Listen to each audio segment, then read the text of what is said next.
British Prime Minister Theresa May announced she will be resigning June 7th in an emotional address. Watch.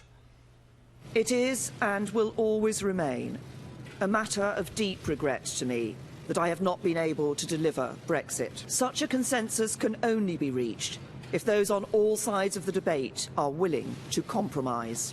Life depends on compromise.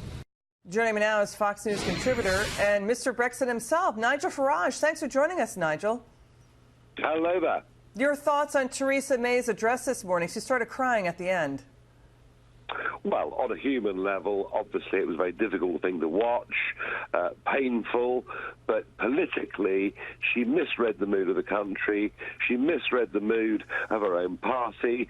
She tried to deliver a Brexit deal that was a half-in, half-out Brexit deal. We voted to leave. We wanted a clear, decisive, let's get out from European Union rules. She tried to keep us too close, and in the end, I'm afraid her obstinacy was her undoing. Will Conservative MP Boris Johnson be the next Prime Minister? There are more than a dozen MPs thought to be considering a run. What do you think? Who would you prefer? Well, let's see. I mean, on Sunday night, we get the result of yesterday's European election. So everybody in the UK voted yesterday. The Conservative Party are due to get, for the polls, less than 10% of the vote. The Brexit Party, which I founded 6 weeks ago because I had to re-enter the fray, is due to top the polls at 35%. So whoever the Conservatives choose, whether it's Boris Johnson or not, without my support, they're not going to win the next election. So let's see. Who do you prefer? Well, anybody. It could be Boris. Anybody that says we are leaving the EU properly so we're free to do trade deals with America or anybody else. Boris at the moment is the front runner. Let's wait and see what his platform is. Okay, President Trump and the First Lady will be visiting Britain in June.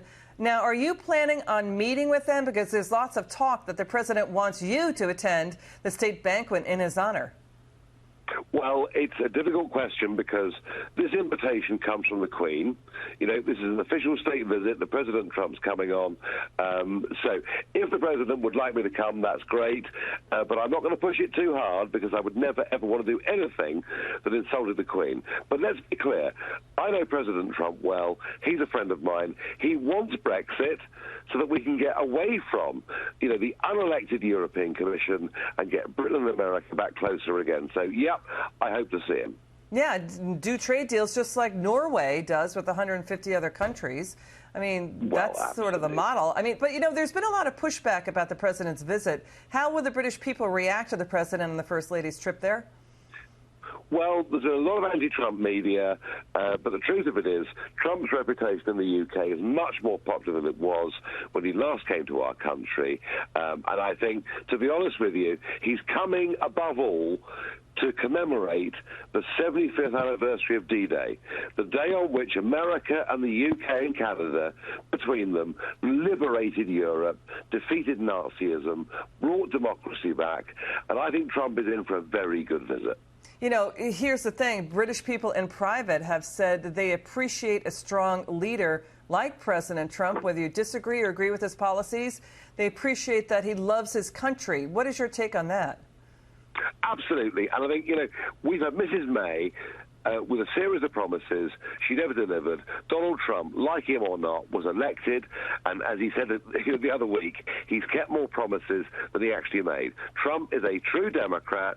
Love him or hate him, he's doing a great job. And the one thing I know for certain is we've got an American president who loves the United Kingdom, respects our history. And I think with Brexit, our two countries have a great future together. You meant Democrat in the lowercase d version of the word, right, Nigel?